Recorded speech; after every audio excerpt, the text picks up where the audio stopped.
Hi, everyone. So my name is Georgie Wilson. I am an undergraduate at the School of Foreign Service, and I am doing this ongoing research project as part of my Latin American Studies program minor. I want to thank my thesis advisor, Professor Robin King, who's here today, but also my other friends and colleagues who have helped me in this research.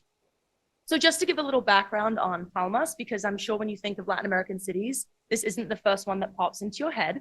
And it wasn't for me either, but when I was trying to focus my thesis project, I learned about Palmas, and it's a very interesting city. So it was established in 1989 during Brazil's redemocratization process, particularly after the military dictatorship that happened from 1964 to 1985.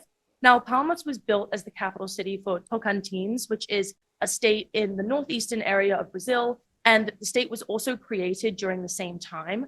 Now, the main point of Palmas was to promote economic development. At this point, it was pretty underdeveloped, and it was built close to the Tocantins River as a way to sort of urbanize the area. And it was built with sustainability considerations in mind, considering that at this time, environmental concerns were being raised about Brazil's urban areas and how cities could be made more sustainable. Nowadays, Palmas has a population of over 300,000 residents, and they have a population growth rate of over 2%, which is outstanding compared to the national average of 0.5%. And here are a couple of images showing its location. So when I first heard about Palmas, I didn't know much about it, but when I did some research, what really stood out to me was the fact that it was the first city in Brazil to ever introduce a climate law, which I had no idea about this, and it was something that really intrigued me.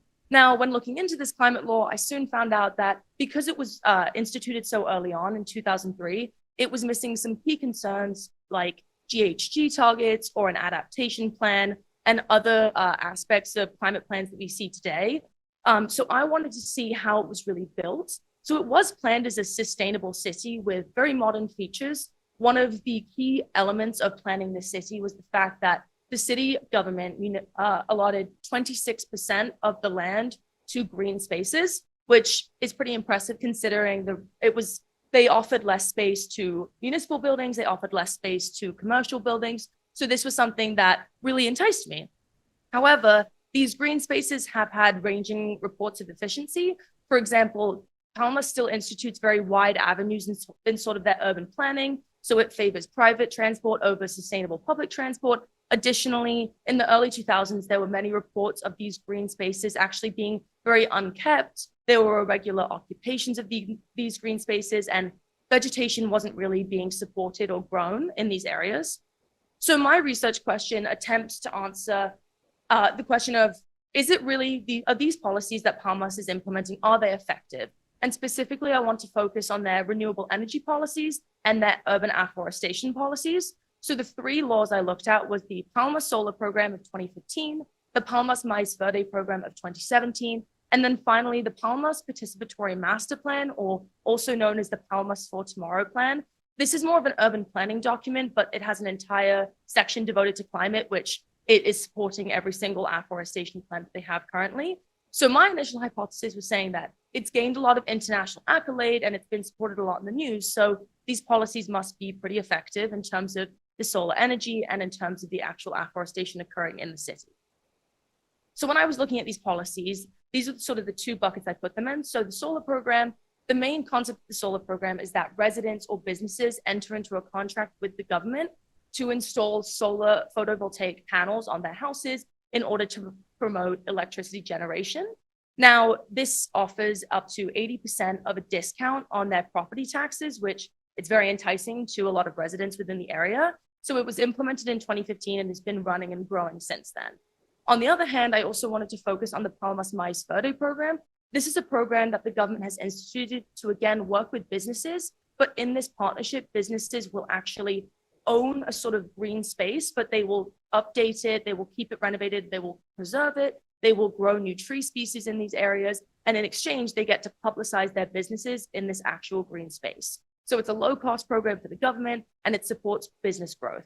Additionally, the Palmas for Tomorrow program, they create environmental macro zones, which was created specifically for vegetation growth. And along with that, they have the implementation of the municipal green infrastructure system. Palmas did this specifically to support urban afforestation. to analyze areas that could have greater vegetation and to connect forest remnants with urban green spaces.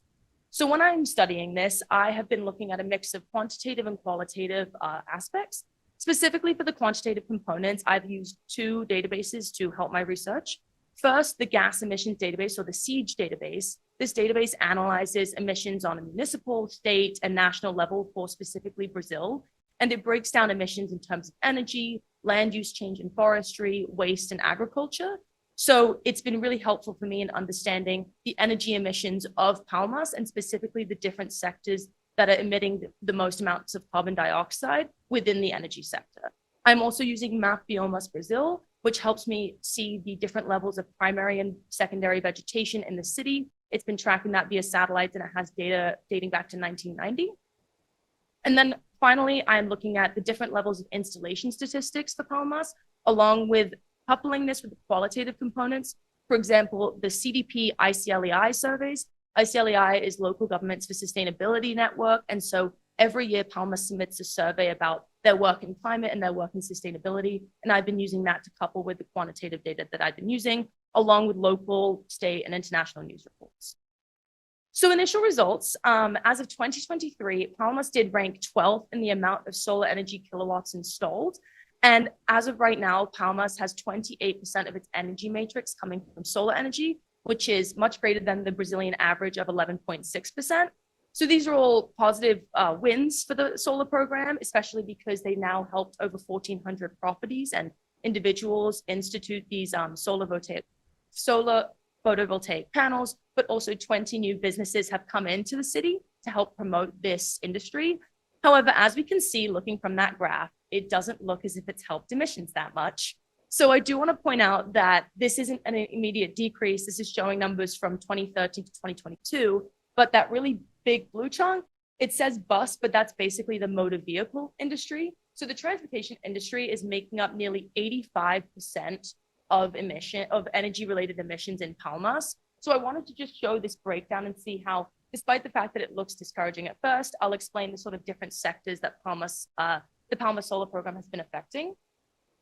So I now have the residential, commercial, and public space energy emissions because these are sort of the sectors that the Palmas Solar Program affects. Now, as we can see, residential and commercial energy emissions, it again doesn't seem to be supporting the fact that the solar program has really made a huge difference in terms of this.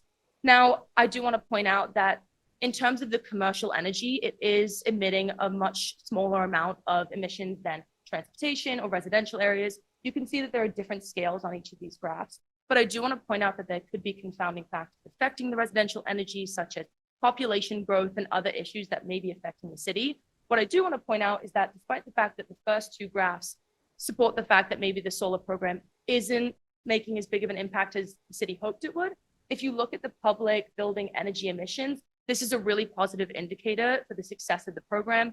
You can see that after a peak in 2015, they have dropped their emissions down to practically nothing every year, but I would like to point out that their maximum amount of CO2 emitted isn't even hitting 450 tons. So in the grand scheme of the amount of emissions that Palmas is emitting, it's not really targeting the biggest sector of emissions for the city. So on to the second piece, the land use change in forestry sector. This is a little more positive in terms of my research.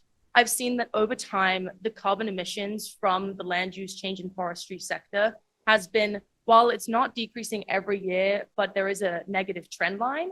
And also in terms of the vegetation levels, in that first graph, it's actually the primary vegetation levels. And this has been decreasing over time, but on the other hand, the secondary vegetation levels have been increasing over time. So despite the fact that there are primary vegetation losses, secondary vegetation growth, which is obviously regrowing levels of different tree species and other types of forestation that have been cut down by human activity, this is a positive sign in terms of maybe how the urban afforestation programs have been working. So in terms of my key takeaways, I do want to say that this is a short-term analysis. Solar energy programs take a long time to truly be effective. And so even though it indicates slow improvement in energy and afforestation rates, it's something that I hope to continue to study and gain more data on, and hopefully that over time, Palmas becomes an even more growing sense of understanding of how we can maybe use the city as a blueprint. Also, what I want to point out is there could be political confounding factors. We all know President Bolsonaro and his very anti-afforestation and pro-deforestation stance. So that also plays a role into the way that municipal policies are affected, how they're influenced, how they're funded. And so that's why I'm using the qualitative data to supplement my quantitative statistics. And so it does remain to be seen whether these policies should be emulated in other rural cities. But I do think that Palmas is making a start in this sort of area, especially since it's in a smaller, more rural area. But I really love seeing the development of this city, and I'm excited to keep researching. Thank you so much.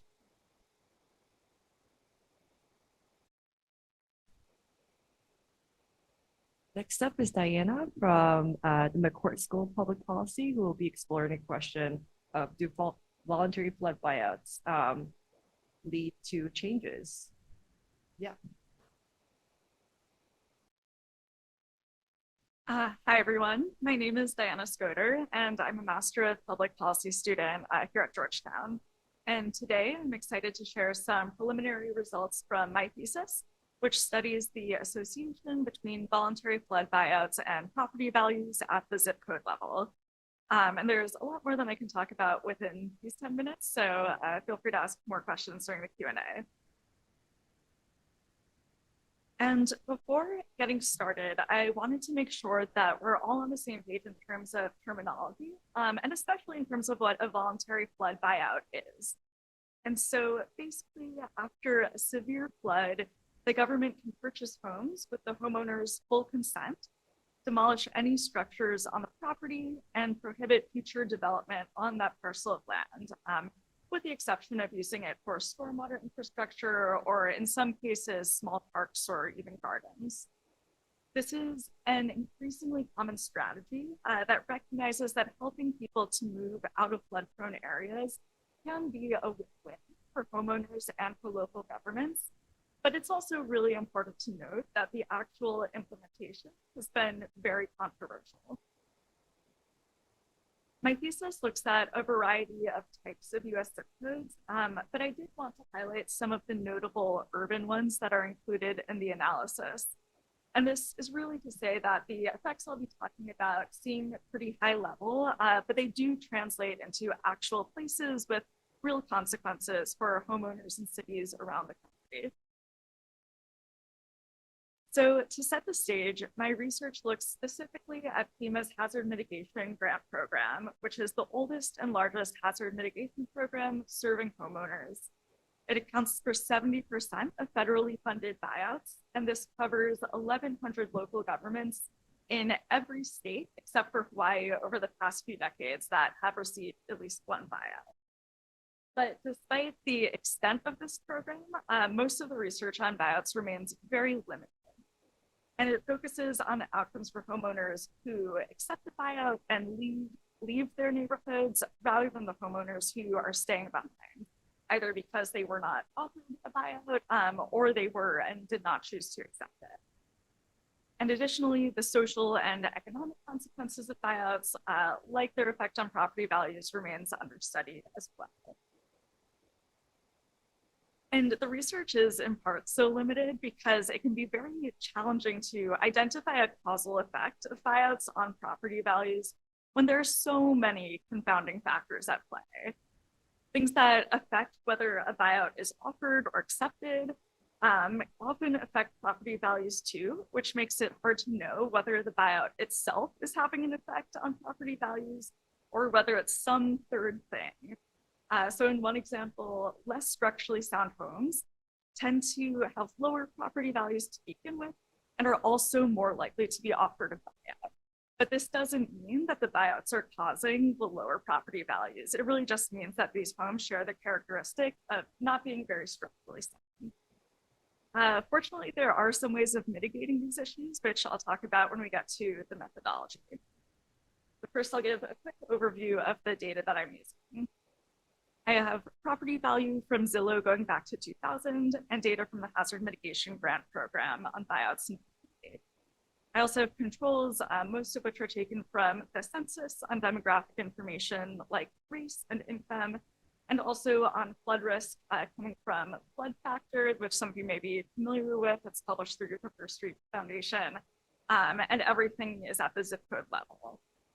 I use zip codes that have a presidential disaster declaration, which is important because that's a requirement for being eligible to get this FEMA funding from 2005 to 2017. And this enables me to compare property values in zip codes following a disaster with and without buyouts while controlling for their other characteristics. I use a difference in differences analysis, which basically means that I study how property values change after a disaster in neighborhoods that receive a buyout relative to the change in property values in neighborhoods that did not receive. But there's still a concern that these neighborhoods are just not comparable to begin with. For example, neighborhoods that receive buyouts might on the whole be wealthier or more urban or have older homes or any number of these things. So I control for all of that and more, which will be shown on the next screen. But then it's still possible that the data just doesn't match up that well. So to give one example of that, if all of the zip codes with buyouts have far greater flood risk than any of the buyouts, any of the zip codes that do not have buyouts, then I really would not be able to compare zip codes with and without buyouts that have the same level of flood risk, which is essentially what I want to do. So I use a technique that puts the most weight on neighborhoods that are comparable to one another, and so that the change in property values much more reflects the effect of the buyouts rather than some of these underlying differences. And this is the inverse propensity score rating. I also use this fixed effects in one model, and the results are nearly the same, so I won't cover this today. Okay, getting into the results, I can break down this table. So each column reflects what I just described, with the first one being difference in differences, the second one being the same thing, but with controls included, and then the third one, same thing, but with controls and this inverse propensity weighting. As expected, the top row shows that following a disaster, zip codes tend to experience a decrease in property values across the board. The second row indicates that zip codes with buyouts have, on average, lower property values even before a disaster than those without buyouts. But really, I want you to focus on the third row, which represents the interaction between the post-disaster time period and getting a buyout. For these zip codes, having a buyout is associated with a $23,000 to $30,000 increase in property values after a disaster hits, relative to what happens in a zip code that did not receive buyouts. So this doesn't make up for that decline in property values after a disaster that everyone sees, but it does protect those property values in zip codes with buyouts from seeing as much of a decline.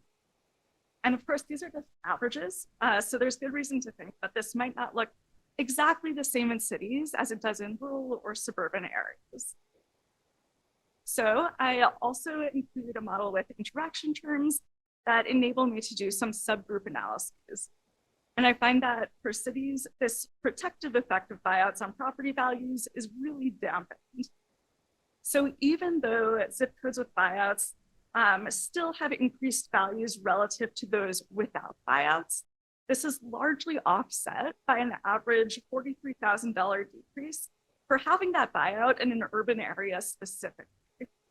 But the effect of buyouts on property values in places that are classified as less than 50% urban actually see an additional bump of $27,000, which is enough to even overcome that typical post-disaster decline in property values altogether. And urbanization tends to be associated with higher property values in the first place, just meaning that as places are more urban, they tend to have higher property values as well. But especially highly urban areas are more vulnerable to the negative shock of a disaster on property values, even if they're in a zip code with buyouts. So I know that's a lot of information, so I just wanted to pull out a few key points. One is that as property values decline in the aftermath of a disaster, being in a neighborhood with buyouts can serve as a buffer against that decline. And in cities, you just don't experience as much of a buffer.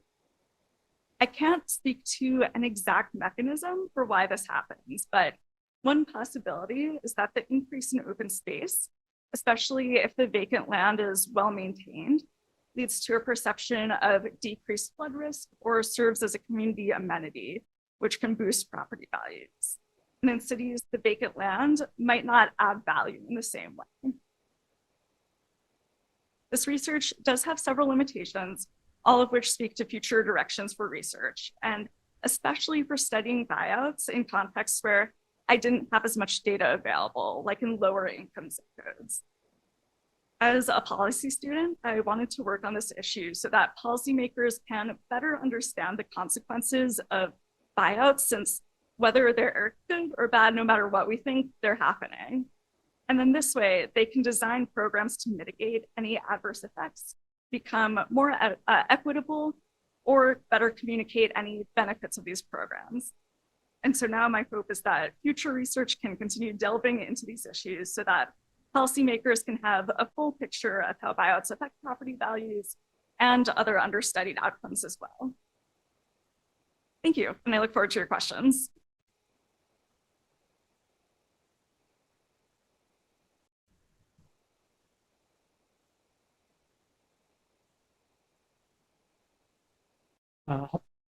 My name is Jamie Kralovec, and I'm a faculty downtown in the urban planning program, and I work full-time on mission integration for the School of Continuing Studies. So I have a question for each of you. The first in the Palmas case, I never knew that place existed, so thank you for that. How does this community compare to other similarly sized places in terms of its existing achievement of its environmental goals? And so that's a question for you. And then for you, given your policy kind of situatedness, what initial recommendations might you have for policy making or policy interventions in light of the research that you've done? I can start. So thank you. I'm glad that I could educate everyone about Palmas, because I didn't know about it either. So it was actually part of my research project was really trying to analyze a city that did have a smaller city that did sort of have these types of climate policies. And honestly, I wasn't able to find that many, because you're right, with that sort of size and that kind of level of growth, and part of the research that I also think future research should be done about is the fact that why is Palma so far ahead in terms of its climate policy? And that's sort of why I wanted to give the history behind it, because it was planned so late. So many other sort of smaller cities around that size, usually they're not capital cities. Palmas is one of the smallest capital cities in the region in terms of the states there. So in terms of your question, no, cities that kind of size and that population density, they're not having those same types of climate policies be put in place, and not even just having a climate law, because I think a lot of cities nowadays do have something like that, but having a ton of different policies directly impacting not only the sustainability side, but also the economic side. I mean, the Palma Solar Program is something that other cities have been looking to, whereas I think that cities of that same size and nature haven't been bringing that kind of climate-focused sense to their policies. And so something that I want to sort of see is, could this be emulated in other cities, or is Palmas this strange case that because it was only built 30 years ago, they had that as a greater idea in their heads, whereas for cities that have been around for 50 plus years, maybe sustainability wasn't on their minds when they really tried to make it a core theme of their urban planning and of their constitution. Yeah, thank you for the question. I think when policymakers think about recovery from disasters, they tend to be focused on getting critical services back up and running, physical infrastructure, really as it should be. But there are these other types of effects that I think that they should be more aware of. And ideally, there would be research not just on things like property values, which speaks a little bit more to an economic recovery, but on health outcomes and all sorts of different things that might also be really impacted by disasters and not bounce back right away. So I think it comes down to being more holistic in policymaking for disaster recovery, and really in a way that's supported by more emerging research on what these outcomes look like.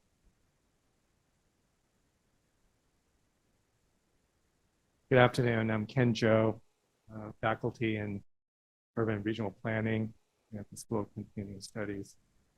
And no, I really enjoyed both of your presentations. My area of expertise is in transportation planning and quantifying urban mobility and research methods. So in both of your research, I mean, you've used empirical data to analyze your research questions.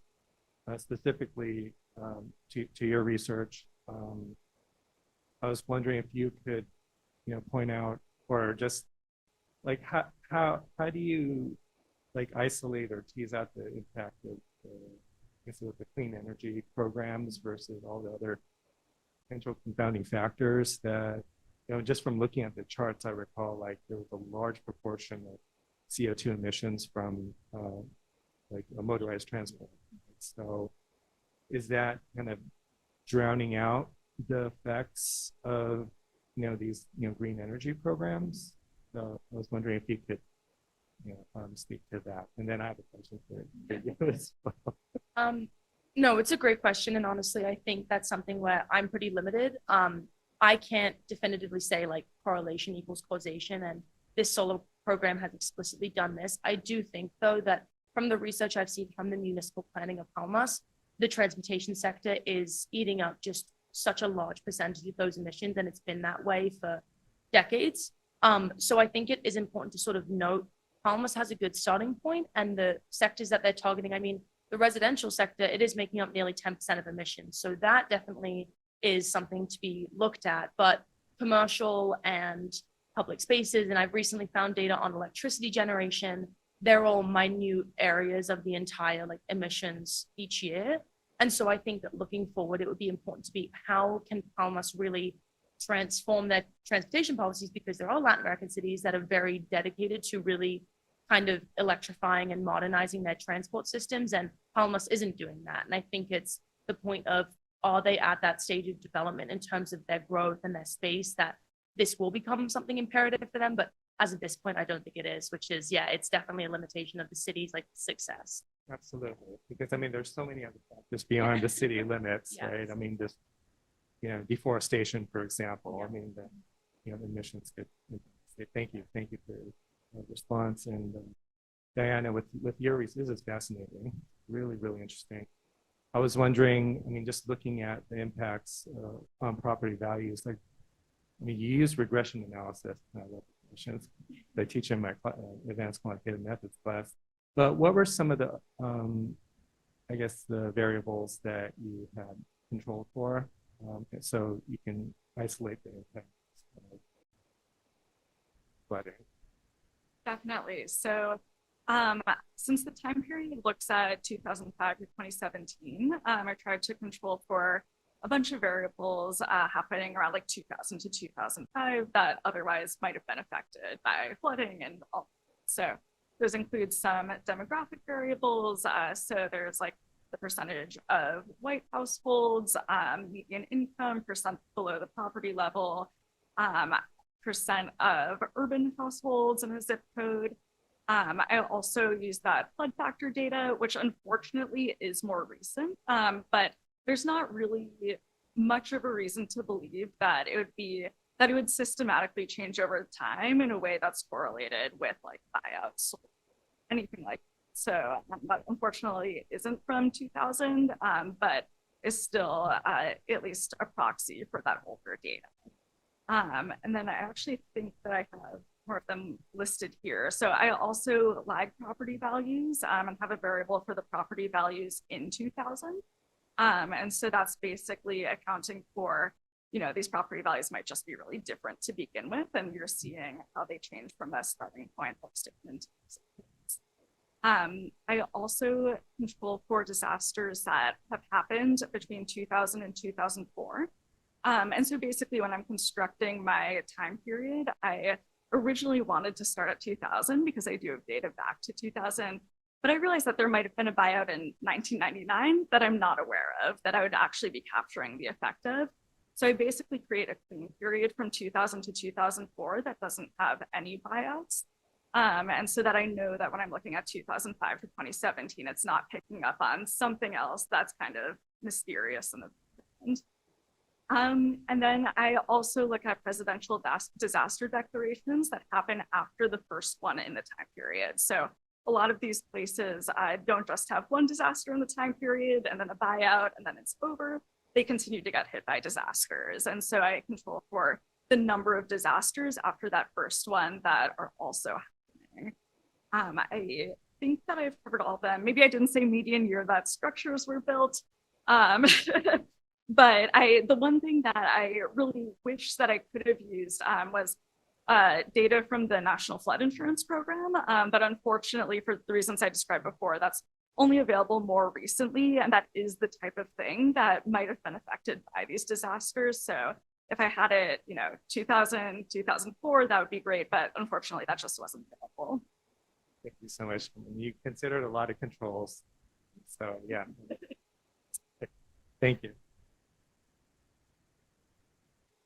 Hi, my name is Thomas. I'm a student at the McCourt School of Policy. And I had a question for each of you as well. The first one is about the local benefits of these programs, because we often think about reducing greenhouse gas emissions, but that's really a global benefit that the local community might not benefit from. So what is the uptake of solar panels and how does that benefit the local community? And maybe what are the local perceptions of these projects in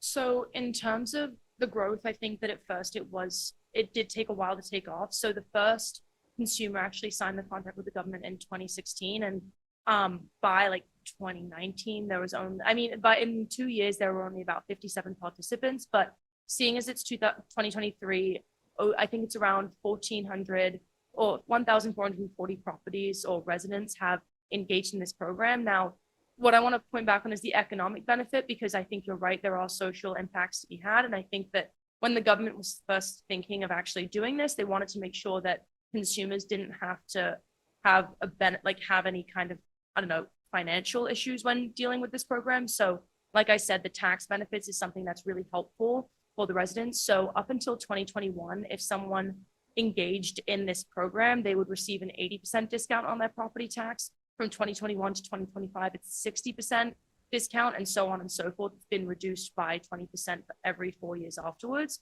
And I also think that something that is supporting the community is that because of this program, a lot of solar PV industries and companies have been entering Palmas. So as of 2023, there are 20 different local businesses that have been set up in Palmas to support the demand for solar PV panels. Again, I'm still researching on the response in terms of like actual anecdotal evidence from the local community, because obviously I've been looking at news sites from the government, but that can be biased. It seemed to be positive on the most part, but that is something I want to take into account, but I haven't gotten the full depth of like researching how it's affecting the community and adverse effects that might be. very much? And then for Diana, I had an opposite question about how we should think about these property values from like a more emotional sense. And asking what are the benefits, maybe this is a normative question, but what are the benefits of maintaining high property values in flood risk areas, if in disaster risk areas, if maybe in a few years we have to buy property? Yeah, I would agree that that is a real problem implied by this.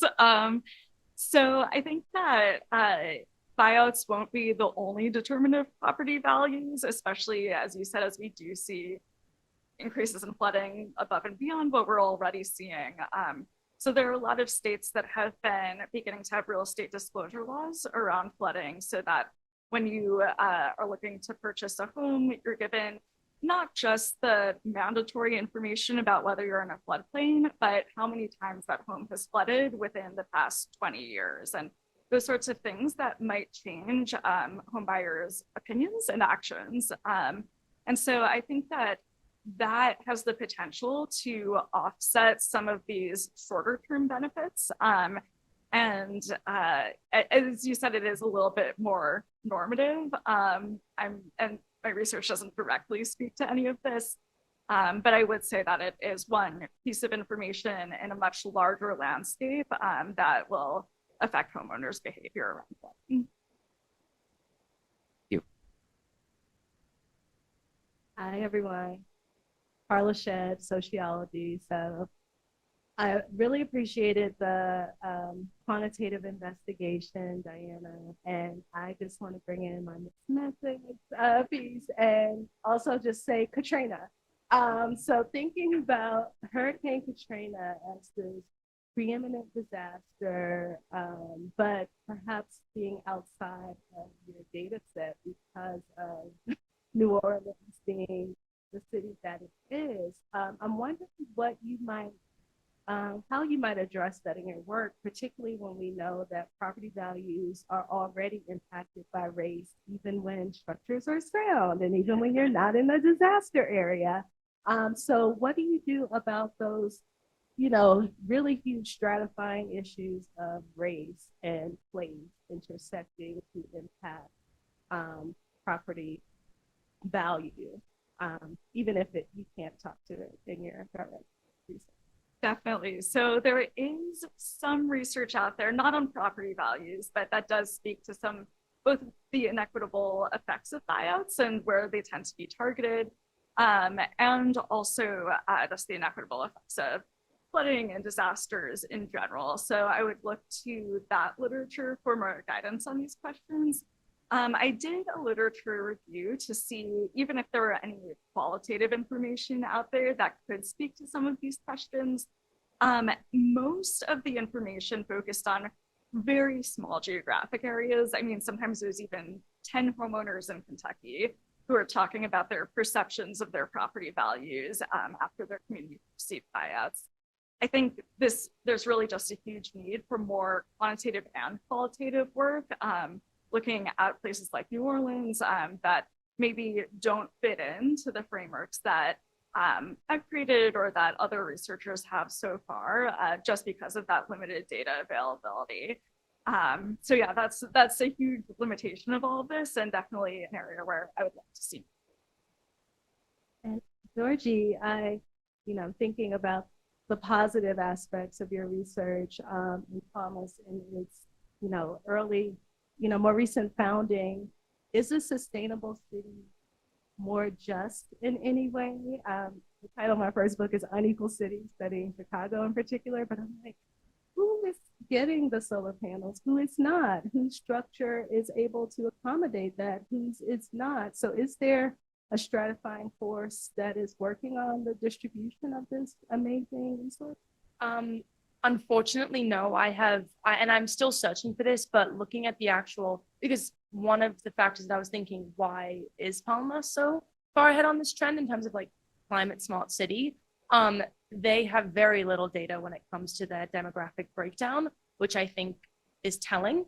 And I think that it's interesting. Like they have not released the data in terms of like who they're serving.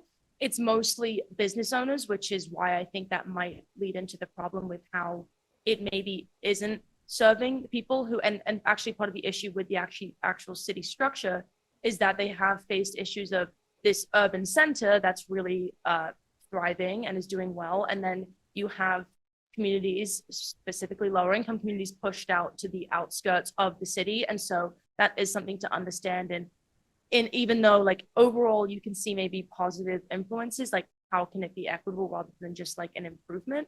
And that is something to consider. And I think that more cities need to take into account rather than focusing on the majority white and affluent members of this community, because I think, yes, like Palmas does have a relatively high GDP per capita and it is thriving. And I think that is something to take into account, but there is a lack of data in that area. And I think that says more than what they are showing as of right now. So yeah, it is something to consider. And it's something that has been shown through my research of what they're not showing.